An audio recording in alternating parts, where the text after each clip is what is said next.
Time now to develop our yin intuition, at least in regards to sensations. For this class, we're going to begin in a reclining meditation. So I invite you to go ahead and lie down. Find a comfortable reclined position. If you need to, you can bend your knees, put some support under the back of the legs.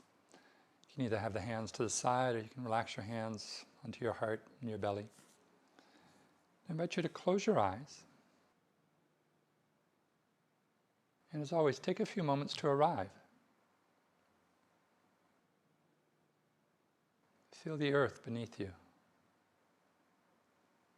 Feel the weight of your body relaxing into the earth.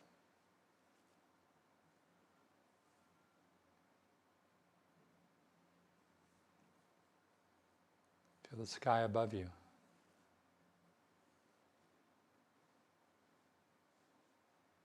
And the space all around you. The temperature of the air against your skin.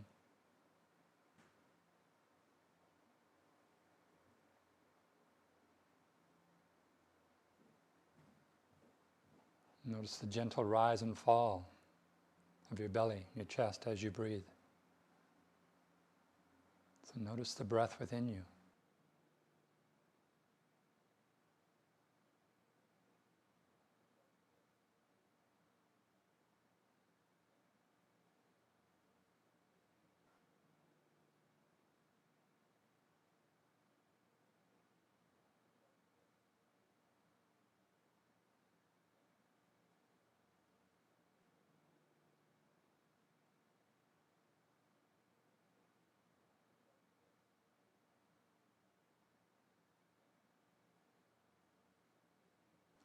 When your mind drifts away, just come back. Come back to the sensations you're experiencing.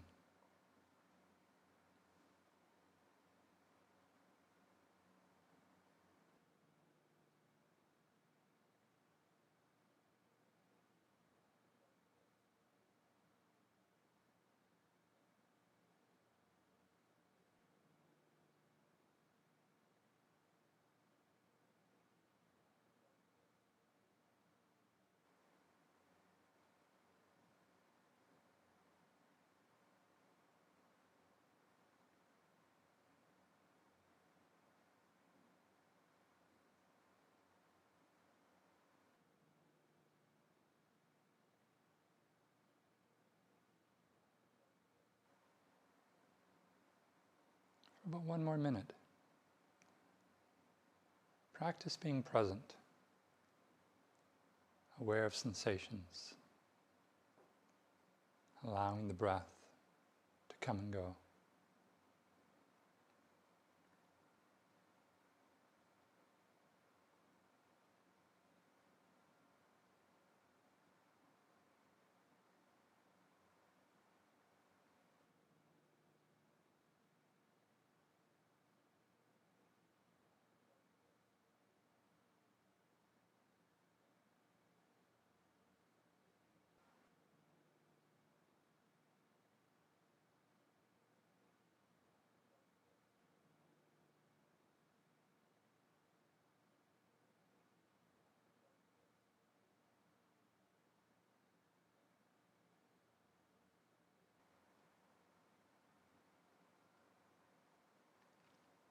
Take about 3 more breaths.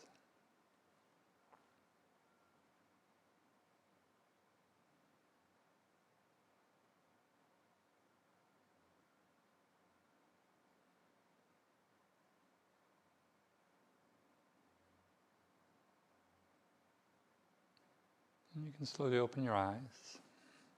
Draw the knees into your chest. And just hug the knees, circling the knees.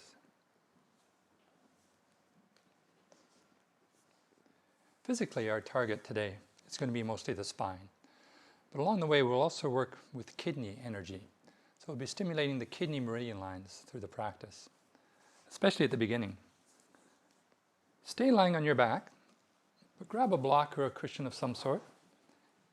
Bend your knees, have your feet in close enough that you can touch your heels. We're going to come into the supported bridge. Lift your hips up and place your bolster or blocks or support underneath the pelvis, underneath the sacrum, not underneath the lower back. so we can create a bit of a curve. Now track 1, beginners, students who naturally are not so flexible, you can stay here with the knees bent, just to feel the curve in your lower back here. For people who don't feel very much here, you can slowly walk the feet away. Eventually the legs may be completely straight.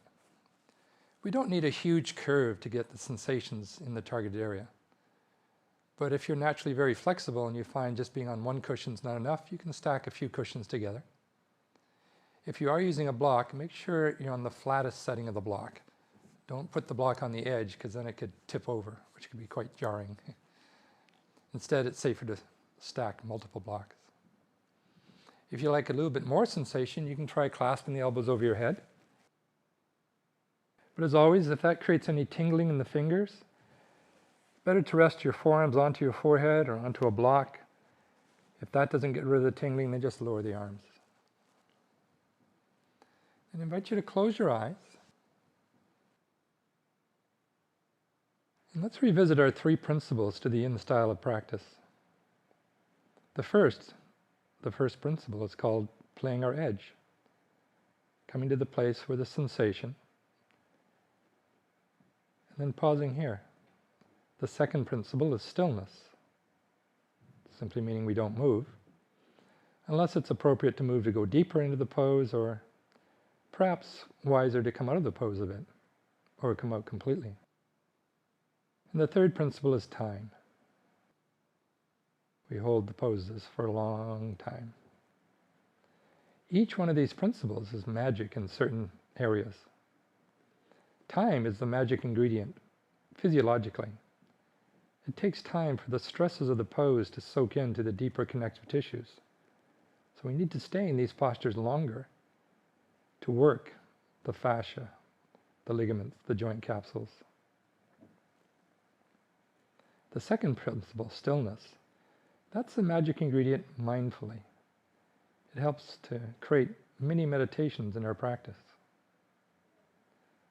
The first principle, playing the edge, this is a magic ingredient energetically. It's the stresses that we feel at our edge that stimulates communication energy, chi or prana, to flow through the channels of communication in the body. But the first principle does beg a question: what is an appropriate edge? If we're too deep, the poses become so uncomfortable we can't stay long. But if we're not deep enough, there's no sensation at all.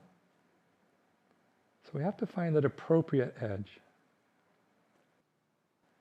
So often in yoga we're told to play our edge. And a great metaphor or analogy for this is like a cliff. When you come up to a high cliff, you might hazard a peek over the edge, but most people don't linger right there.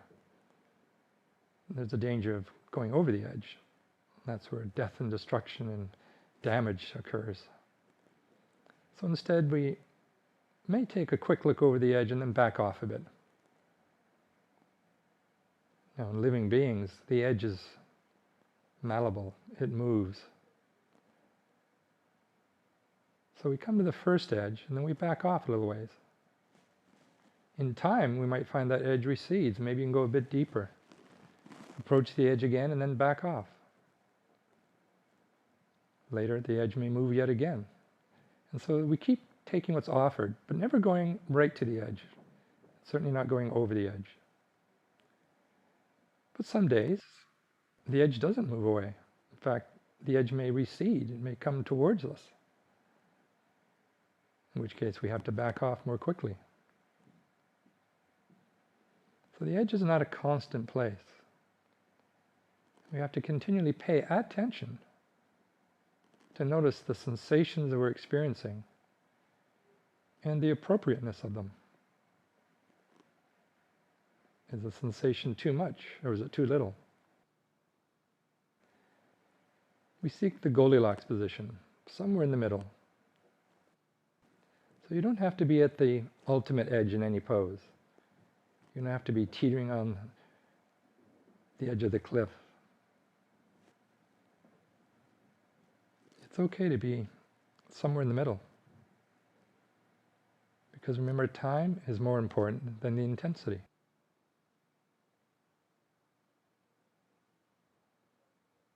To know when you're at the appropriate edge requires a little something called wisdom. We hone our intuition, or in the pun land of Yin Yoga, our yin tuition.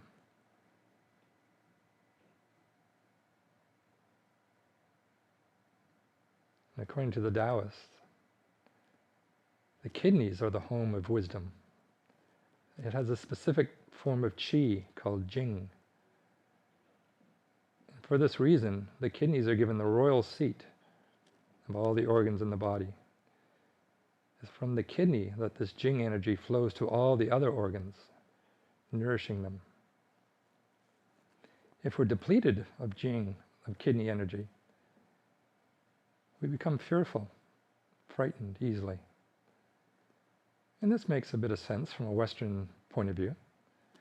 What the Taoists may ascribe to the kidneys, the West would ascribe to the adrenal glands, which sits like hats on top of the kidneys. And when we're frightened, the adrenals start to release adrenaline, cortisol, chemical messengers in the body to help us get ready to fight or to run away. If we do that too often, we might become depleted of this kidney energy, the jing. But when the kidneys are working properly, when we have plenty of jing, we generate wisdom. And it's a circular relationship. The wiser you become, the more likely your kidneys are to be healthy.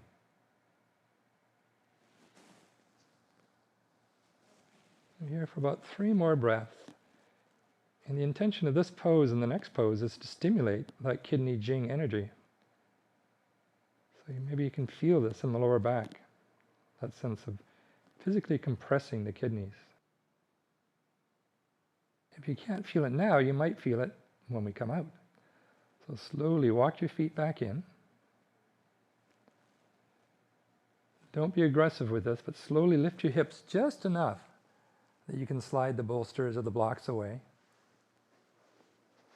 And then ease on down, allowing your back to become flat against the floor. Let the knees fall in. Pause here for a moment. And see if you can feel that rebound quality through the spine, especially right beneath the lowest ribs, inside the body, just inside the lower ribs. Those are your kidneys. Just let your kidneys relax for a moment. The home of jing and wisdom.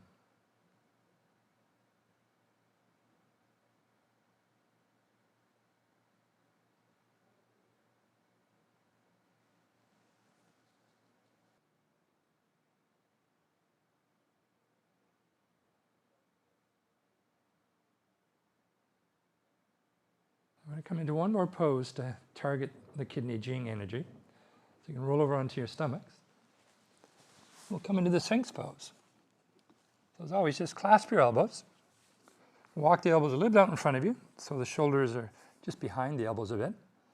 Allow yourself to sink into this shape. Remember, if this is too much for the lower back, walk the elbows further away, or use a bolster or some support underneath the armpits. If even that is too much, then just lie on your stomach, turn your head to one side. For some people, that's enough stress for the lower back.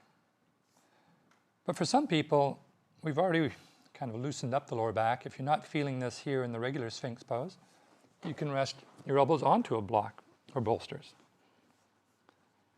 Remember, there's another variation where you can also bend the knees, bring the heels to the buttock. But again, we don't want to be at our ultimate edge. Just be aware there's some sensation. You're feeling something. Become still. We'll hold here for time. You can allow the head to hang down, get a nice stress for the back of the neck. If that's too much, keep the head up. Rest your chin into your hands or rest your forehead onto a block.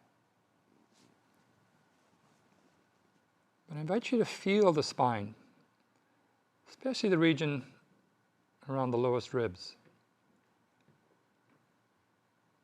And the kidney meridian line flows through the inside of the legs, the inner groin, and it runs up through the tailbone, the sacrum, the lumbar spine, and then branches off to each kidney. So if you're feeling some sort of compression through that lower back, the sacrum, the lumbar, or right behind the lower ribs, you're stimulating the Jing to flow, stimulating kidney health. And of course, you're physically compressing the kidneys as well. It's like giving a massage to the organs.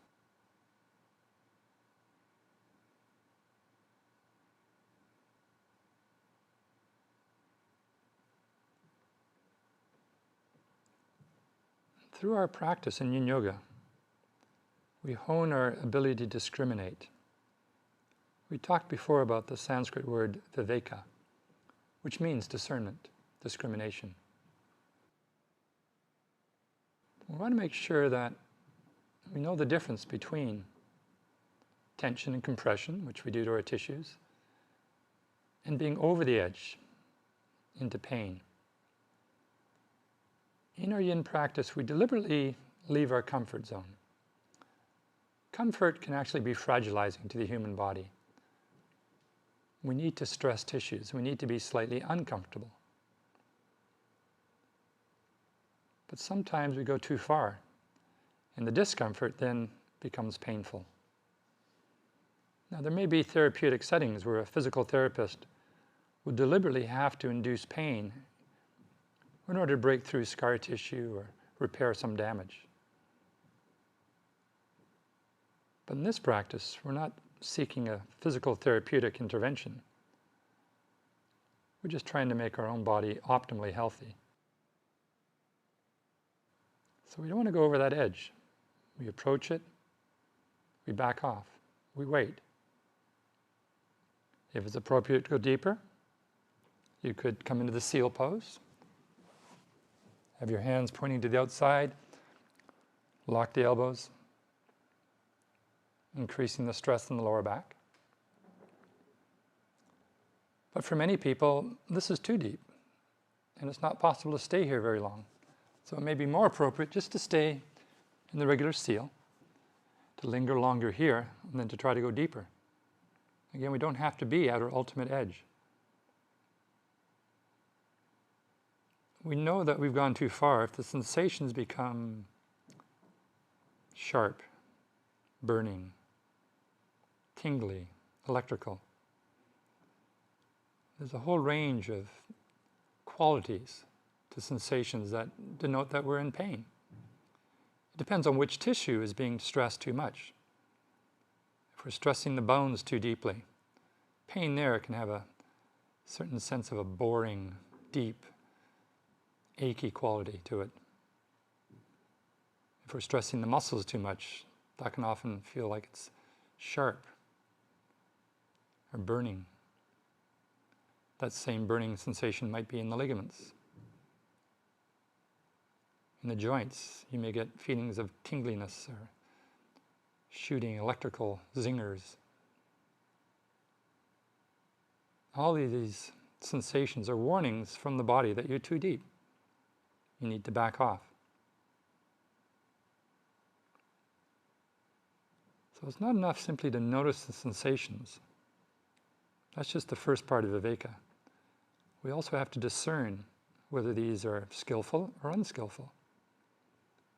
That's the second part. And this is where wisdom is very important. To know whether it's safe to stay and linger, or it's better to back off. So for these last 3 breaths, you can just notice the sensations, but see if you can decide whether these are skillful or unskillful.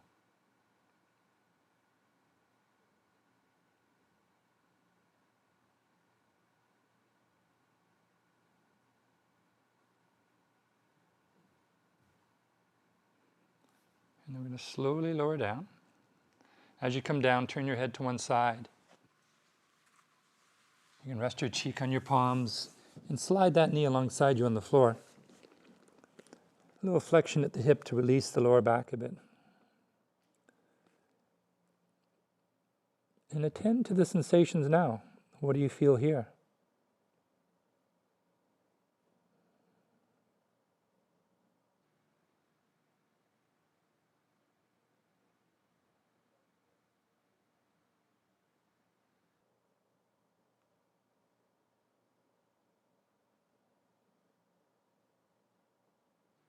Turn your head to the other side.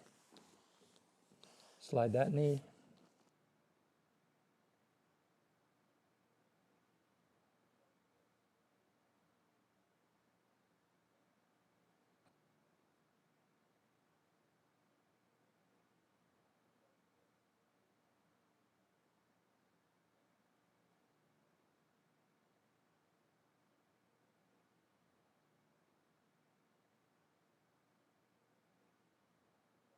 And slowly make your way to child's pose. Coming up to hands and knees and sitting back on your heels.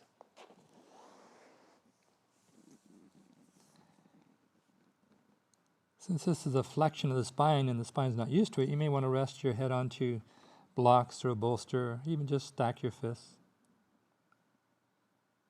As the spine releases a bit, maybe you can come a bit lower.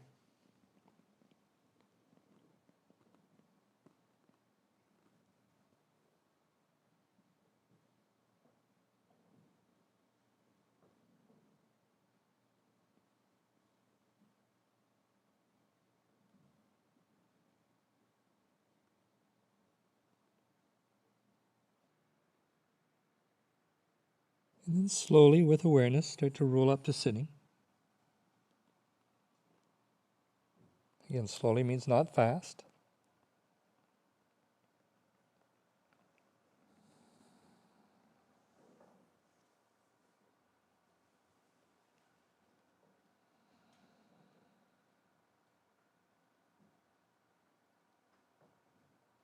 So we began with 2 extensions of the spine. And the intention there was to stimulate the kidneys both physically but also energetically. Now we're going to do a couple of flexions for the spine. Grabbing something to sit on, we're going to come into a half butterfly. With the half butterfly, bring one foot in towards you, stretch the other leg out to the side, and you can go for as much separation here as is comfortable for you. If the bent knee doesn't like this, as always, you can put some support underneath the knee, or you can fold up a blanket or maybe even a strap behind the back of the knee. If internal rotation is just not your thing, or maybe you're so good at internal rotation that's all you ever do, another option, instead of doing the half butterfly, is to do a half frog. You bring that foot behind you, kind of like Virasana style. So now we're internally rotating that leg. Then turn and face the straight leg, and then to your own degree, allow yourself to come forward.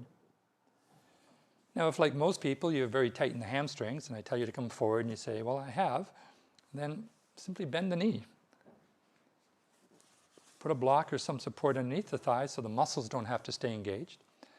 And then come to your first edge. Again, how deep you go is irrelevant. The target area now is the back.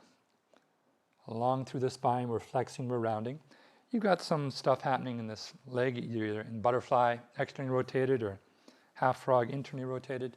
You may get some nice bonus juice along the back of the leg as well.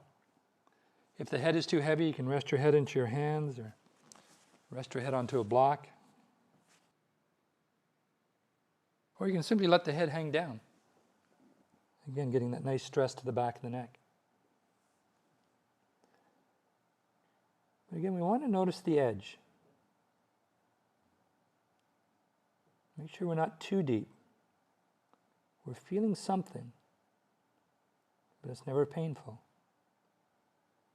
In time, the edge may recede, maybe you can go a bit deeper, but we never force it. We're always allowing it.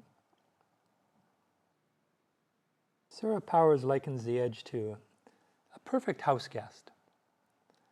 Imagine you get a knock on the door. Somebody's come to visit you. The perfect house guest doesn't barge into the house. They knock. They wait. You open the door. You examine the guest. If you think it's safe, you invite them in. And you might spend a little time in the living room, getting to know them. After a while, you might invite them to the kitchen. That's the next edge. In time, if you get to know the guests very well, you might invite them to other rooms in the house. That's up to you. But when asked to leave, the perfect house guest leaves. So in the same way we play our edges here, we just knock on the door, we ask the body. If the body opens up the door, we can go in. But we never force our way into the kitchen or other rooms. We wait to be invited. And when we've overstayed our welcome, then it's time to back off.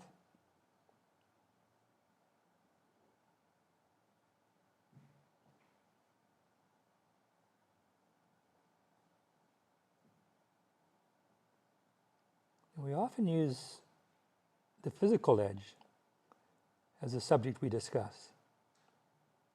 But edges are found in many areas. We have psychological edges, emotional edges as well. And just as it's inappropriate to tear past a physical edge, going over the edge is where injuries occur, the same thing happens psychologically, even emotionally. It's not unusual during a yoga practice for non-physical sensations to arise. All sorts of emotions, thoughts come and go. In the Chinese Taoist philosophy, the major organs are associated with major emotions. As we discussed, the kidneys are the home of both fear, anxiety, but also wisdom. The liver is said to be the home of anger. We all know people who might be alcoholic and they have anger management issues. As the liver decays, so does our ability to control anger. But the liver is also the home of kindness. And it is said by the Taoists that these things work in circles. They're relationship-based. If you have a damaged liver, you'll tend to be angry a lot. If you're angry a lot, you'll tend to damage the liver. If you want to heal the liver, practice random acts of kindness. The kinder you are, the stronger the liver. The stronger the liver, the more kind you act.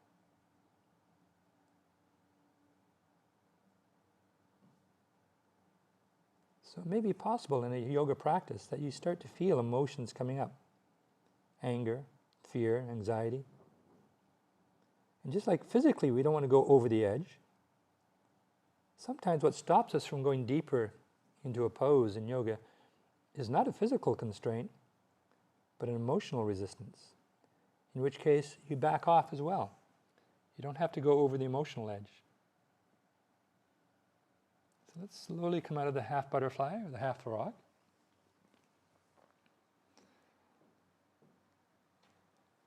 You can lean back to release the bent leg, stretch it out in front of you, then tighten the extended leg and bring that together.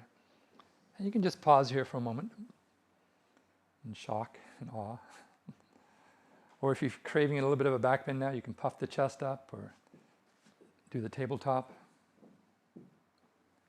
Some people like to do the windshield wipers. It's interesting that windshield wipers is a nice counter pose for an external rotation because you're internally rotating. But it's also a nice counter pose for an internal rotation because you externally rotate the other leg. So it can work for both cases.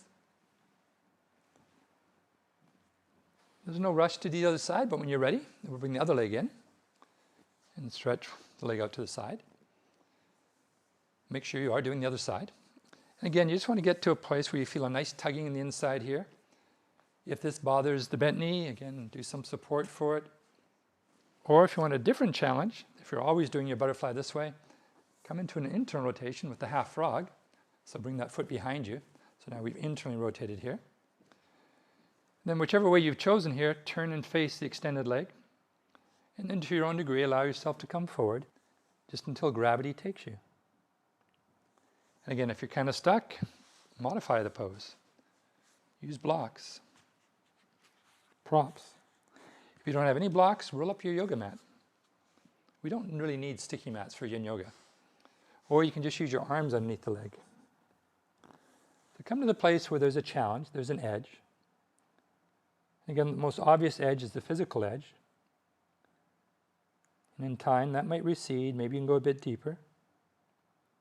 But remember too, there may be psychological or emotional edges here. You know you've gone past an edge if you start to experience pain. Not just physical pain, but emotional pain as well.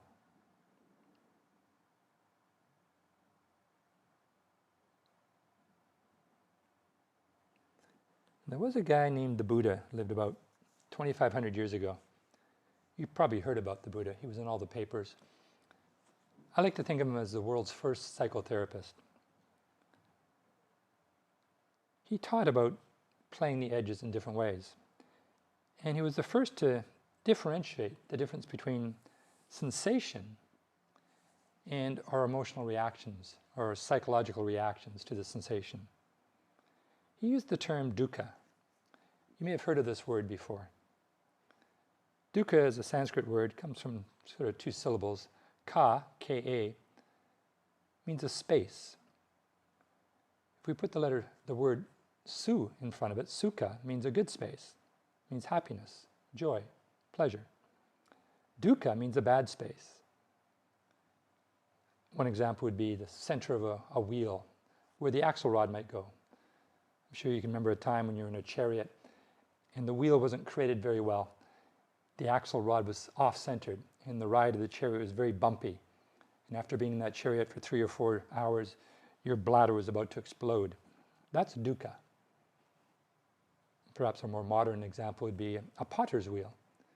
If you ever tried to do some pottery, maybe you're making a beautiful vase, but that potter's wheel is off-centered, then suddenly that beautiful vase just becomes a misshapen ashtray. Or at least all my attempts at pottery ended up being ashtrays from my mother. That also is a dukkha. Now the word dukkha often is translated in English as suffering, but that's not a very appropriate translation.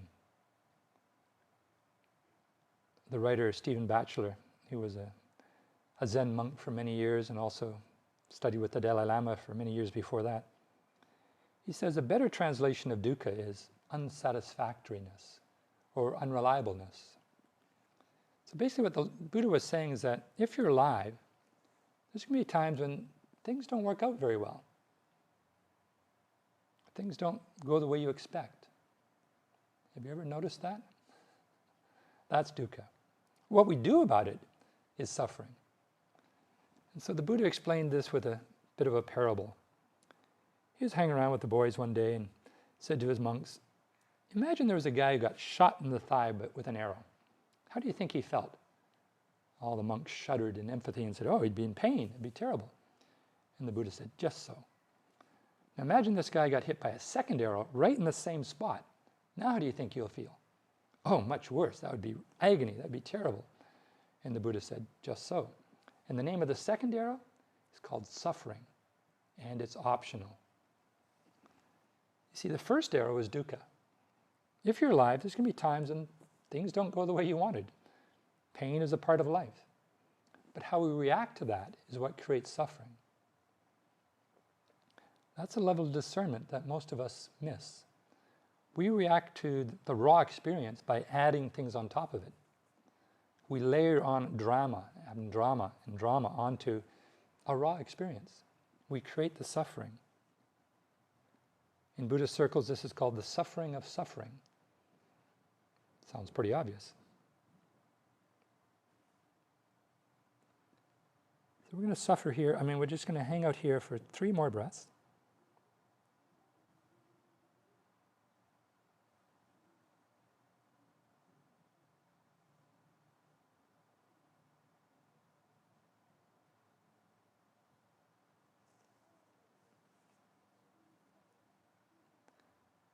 I'm going to slowly make our way back up.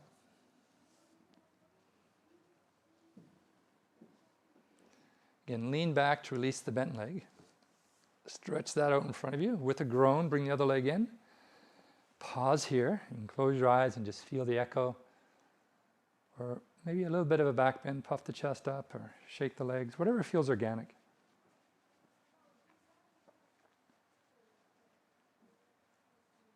That was the peak of the mountain for this class. The rest will be quite a bit more passive, more yin-like, more gentle. but still with plenty of sensations that we can explore. So when you feel ready, again, come onto your backs. We're going to come into the banana asana pose. So as you come onto your back, clasp the elbows over your head. We'll start by coming to the right, so pull your upper body to the right, just until you feel like you've reached an edge. You're feeling a nice stress along the left side of the body. And once you've reached that edge, then you can start to add the legs. Move the legs to the right. It's easy to move the left leg. The challenge is to move the right leg. Now again, don't go over the cliff. Approach the edge and then back off a little bit. Pause here. Wait for the body to open. And maybe it never opens. You just stay here at this edge. In time, you might be able to go a little bit more over. Make sure you're not lifting that left hip up. Keep both hips on the floor, both buttocks down. And eventually, maybe crossing an ankle. And there's two different ways you can do that. You can have the outside ankle come over the top, which gives you a little bit more juice. Or you can have the inside ankle come over top, which helps to lock the legs so they don't slide away. Or maybe don't lock the ankles at all. Just be where there's an appropriate edge. Become still. And we'll pause here for time.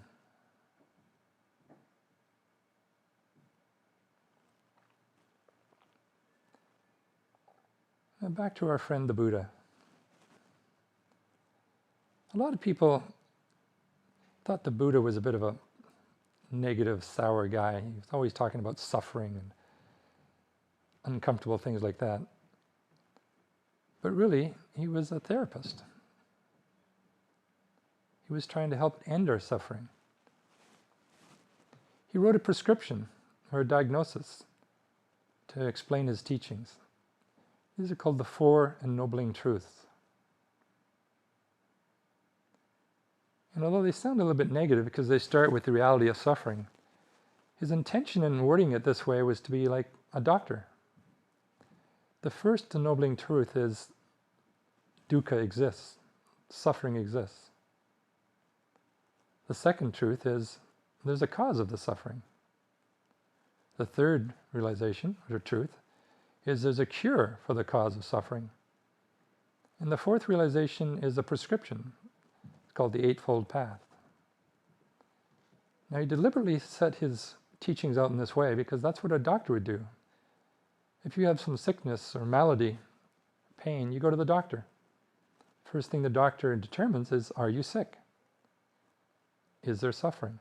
Yes. The second, is there a cause of your sickness? Is there a cause for suffering? The third thing the doctor will do is figure out, is there a cure for the causes? He'll go online, he'll check his books and find out, how do we stop this? And the fourth thing the doctor will do is write you a prescription. So in the same way, the Buddha cast his teachings in this methodology. First, there is a reality called suffering. We suffer. But that's caused by something, and there's a cure for that. The cure is his prescription called the Eightfold Path. So dukkha is real. Dukkha is just the unreliableness, the unsatisfactoriness of life. In our yin practice, that represents the sensations. This is the raw experience of this moment. What you're feeling right now here in the banana, that's simply sensation. That's the first arrow. But then we layer stuff on top of it. We add things to it.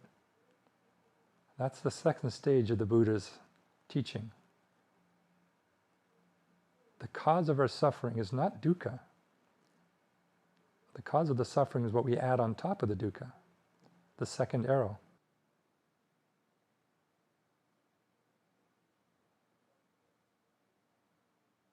I remember thinking about the Buddha's teachings when I listened to a comedian once who said that Christmas is a time when dysfunctional families get back together and re-traumatize the hell out of each other. And I had to smile because I remembered a time when my eldest sister and I got together in our 50s, a bit of a family reunion. And she reminded me that when I was 6 years old, I broke her Barbie doll. And I said, I remember that. You threw my model airplane in the garbage. Now here we were, 50 years later, reliving that same little drama from our childhood. That was optional. The reality was the reality. That's dukkha. But it's how we choose to react to it that creates the suffering. So we're here for 3 more breaths. Notice the raw experience before you come out of this pose.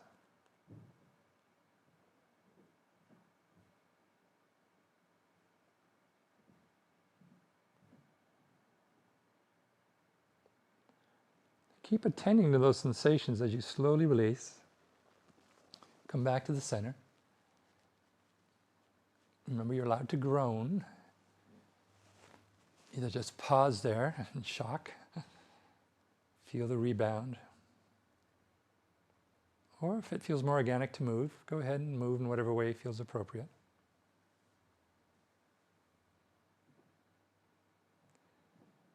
But it's nice to be still and just notice the sensations. Again, it's a raw experience. And there are some sensations to which we can add the drama of suffering. With other sensations we can add the drama of happiness. Both suffering and happiness are conditioned emotions. Something has to cause them. It can be a pleasant experience or it can be a painful experience. But the pleasure or the pain are just raw sensations in the body. And then we layer on top of that happiness or suffering, the second arrow.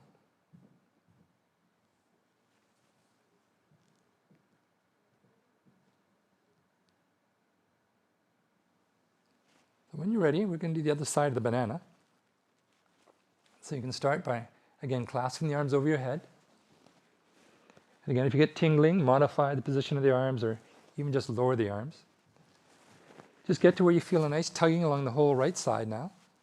And then you can add the legs. Maybe you don't have to go very far for this pose to be effective. Just go to where you feel it, then pause. Never going past the edge.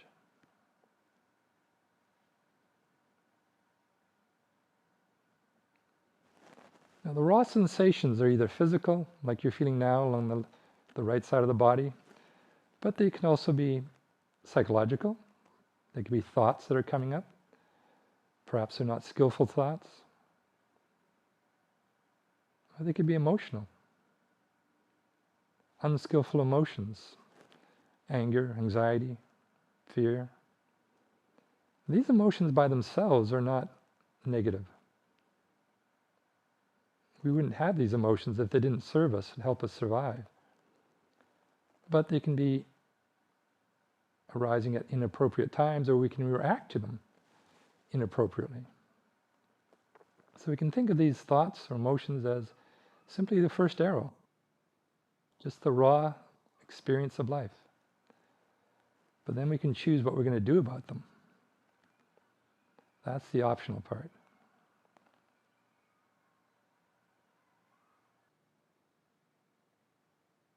I remember way back in elementary school, my best friend of the day, he had an unreasonable fear, anxiety over the vaccination needles that we all used to get as children.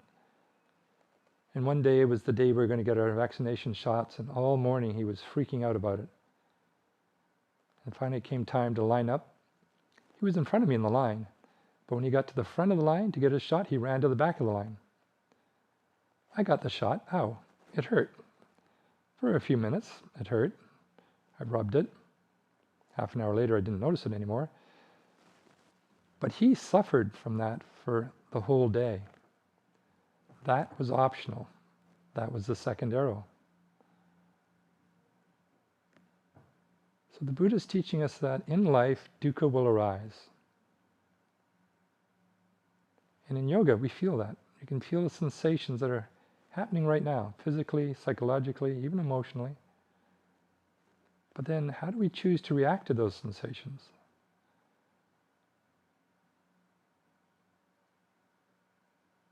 Part of our discernment, our practice, is to separate the raw experience from that which we've added to it. So often in yoga we try to either diminish the sensation, we run away from it, we try to mask it, or we try to change it. And along comes the Buddha says, no, don't run away from it, don't change it, accept it, watch it, allow it, but don't add anything to it.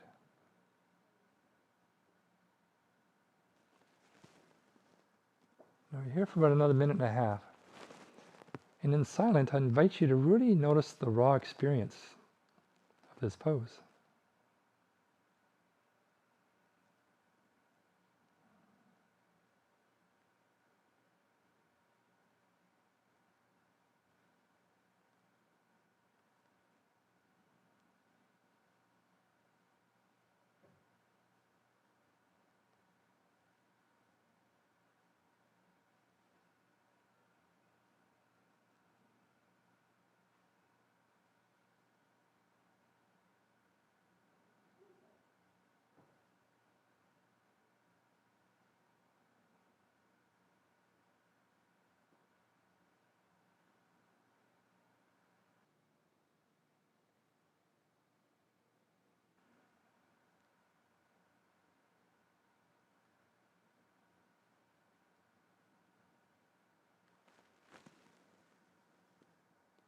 Okay, about 3 more breaths here.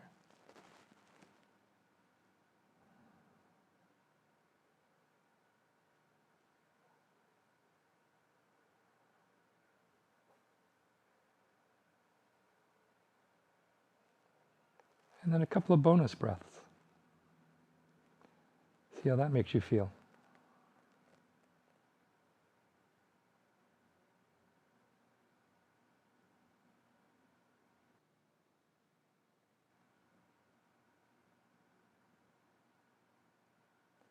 And a couple more breaths. Notice that staying here longer is not really changing the physical experience. But the fact you thought you were going to come out and now you're staying may change your emotional experience or your psychological reaction. If so, again, that's optional. The raw experience is the same.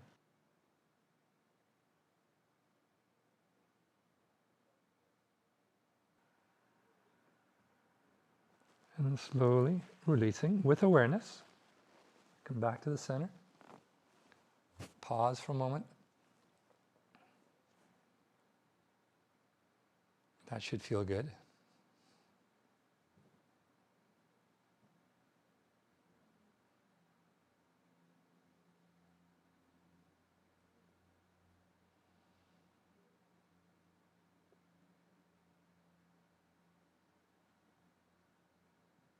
If you're craving a little bit more movement, you can add that.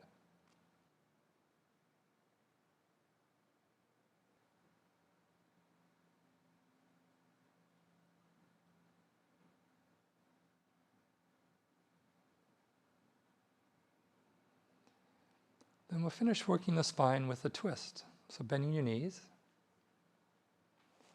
You can draw the knees in, hug the knees to release the lower back for a moment.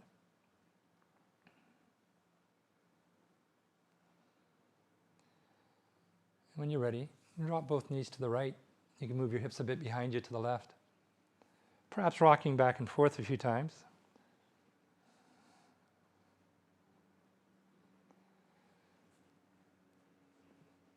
If the shoulder is floating, you may want to put some support underneath the knees. That may allow the shoulder to relax more. Some people prefer the support between the knees. But it's also okay to let the shoulder float as long as there's no tingling in the arm. Or you can put some support underneath the shoulder. So find the place that works for you. If your neck's okay, you can turn the head to look away from the legs. But if that creates any lightheadedness or dizziness, don't do that. I invite you to close your eyes. And again, we're playing the edge. But now we realize there are many edges in our practice. Physical, psychological, emotional.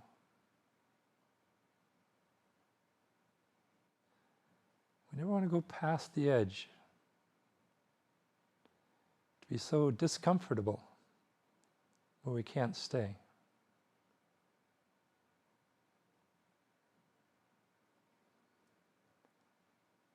Now, there may be times when pain can be therapeutic. In the hands of a good physical therapist or a psychotherapist, they may deliberately take you into painful states. But that's not appropriate in a normal yoga class. The therapist will spend time with you. They'll get to know your situation, your body, your biography. And they'll work with you to find out what is the appropriate prescription to help you. So while there may be times when it is appropriate to go over the edge in some therapeutic setting, in a regular yoga practice, we avoid that. We do not go to where it's painful, psychologically, emotionally, or even physically painful.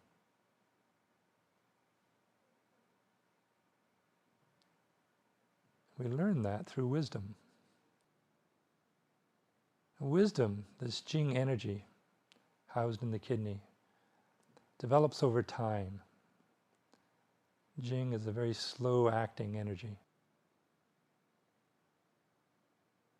It goes through cycles of time, 7 or 8 year cycles.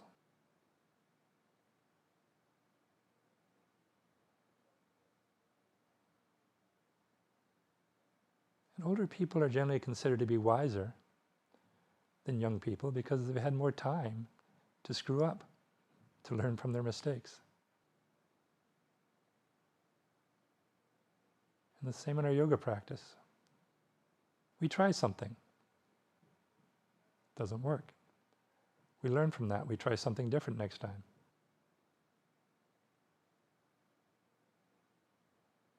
But we can only learn by paying attention, noticing.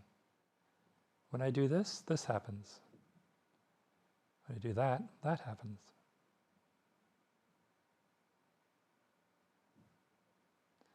If you feel you need a bit more of a twist, you can allow the bottom leg to go straight, which then is not blocking out the top knee. The top knee you can maybe drop a bit more over.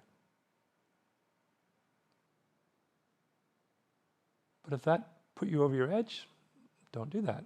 Stay with the 2-knee twist. Again, we're not trying to go deeper. We're just trying to be at the place where we have sensation.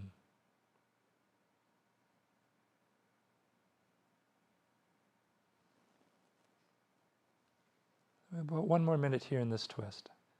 In this minute, I invite you to, again, pay attention, but not just to the physical sensations. Also notice where your emotional, psychological edges are.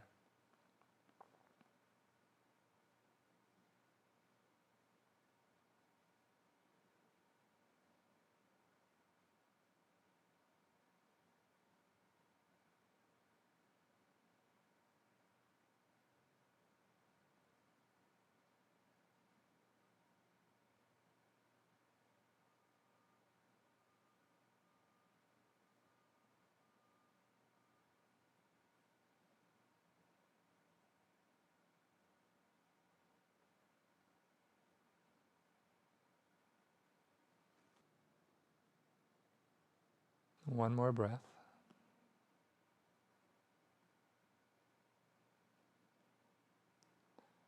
And then use your inhale to come up to center. You can pause there with the knees bent. Allow the knees to fall inward. Or if it feels more organic, you can circle the knees, hugging the knees. Some people may prefer to do the windshield wipers. Whatever your inner wisdom is guiding you to do, use your own intuition and check it out.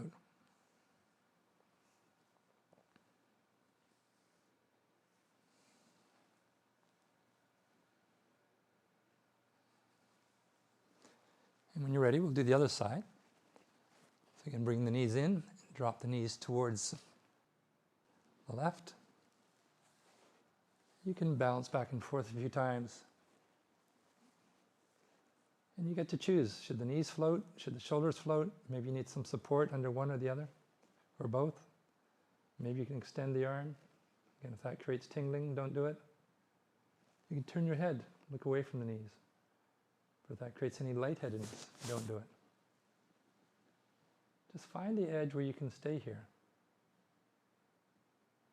Not that it's easy. Yin Yoga is simple, but simple does not mean easy. We want to be where there's a challenge, but not too much. So we notice the edge. Now, as we progress in this Yin Yoga course, the practice becomes deeper as silence becomes longer. So for this last twist, I'll be silent, but I invite you to keep paying attention. Notice where your edge is, physically, emotionally, and psychologically. Play the edge without going over.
The Buddha offered a prescription to help us deal with our suffering, called the Eightfold Path. It's basically a prescription for living life mindfully, ways to attend. So if the sensations you're experiencing right now are not appropriate, if they're not sufficient, perhaps you can come into the one knee twist by sliding the bottom leg straight, allowing the top knee to come lower. If that's inappropriate, maybe you need to back off a bit. You can put some support underneath the legs.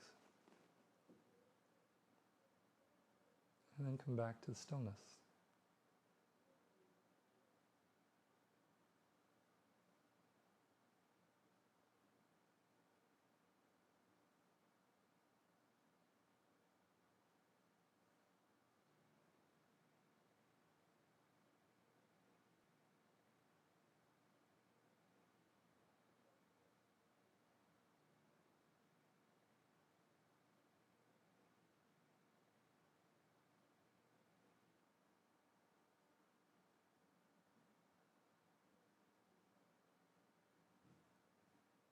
About 3 more breaths.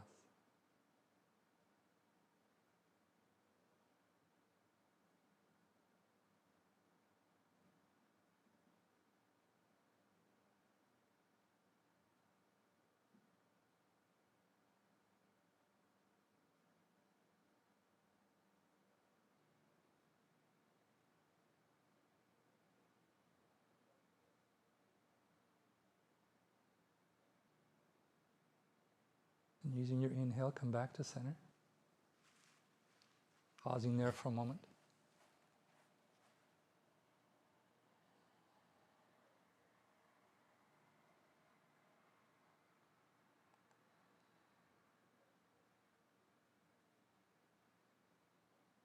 Or moving in whatever way feels appropriate.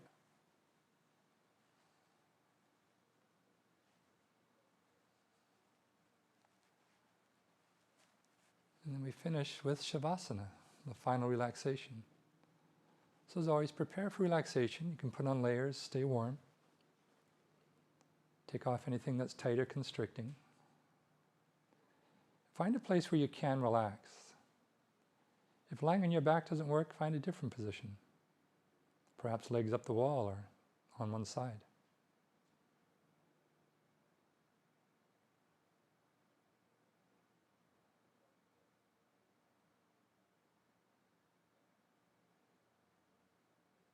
And we can guide our awareness to help us deepen the relaxation. So begin by noticing your feet and your legs, allowing your feet and legs to become heavy, warm, relaxed.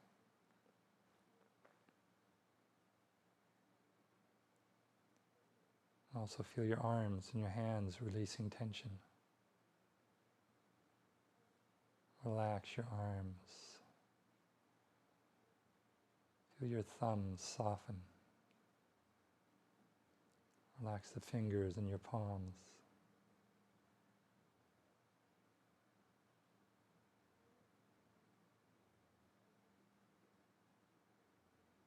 Draw your awareness to your hips and allow your hips to release. Feel your sacrum relaxing into the floor. And soften the lower back. The middle, the upper back relaxing.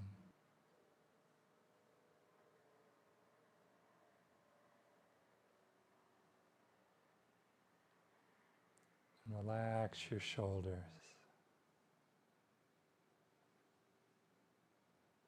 Do that again. Relax the shoulders, your neck, your throat softening. Release the jaw. Relax all your facial muscles.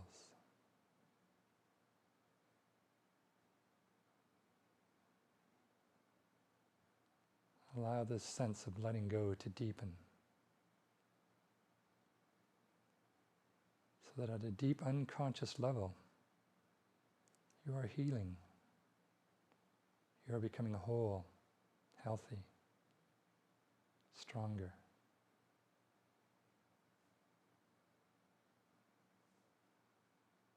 But there in your heart space, feel this growing sense of ease, of peace, like a flower of joy blossoming, unfolding within you. Unconsciously, the healing will continue throughout the days ahead. But consciously, all you remember is this feeling of peace, this joy of being totally relaxed.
And now slowly, allow your breath to lengthen and bring a bit of movement to your fingers.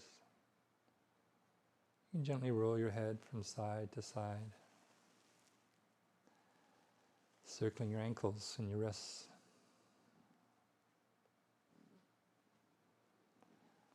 Circle in both directions.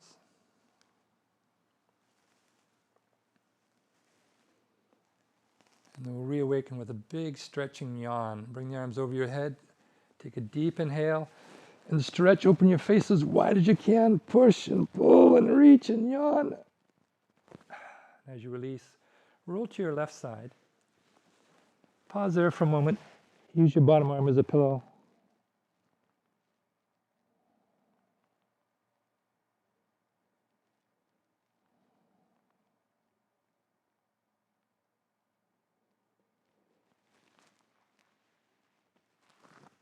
And then rolling up to sitting.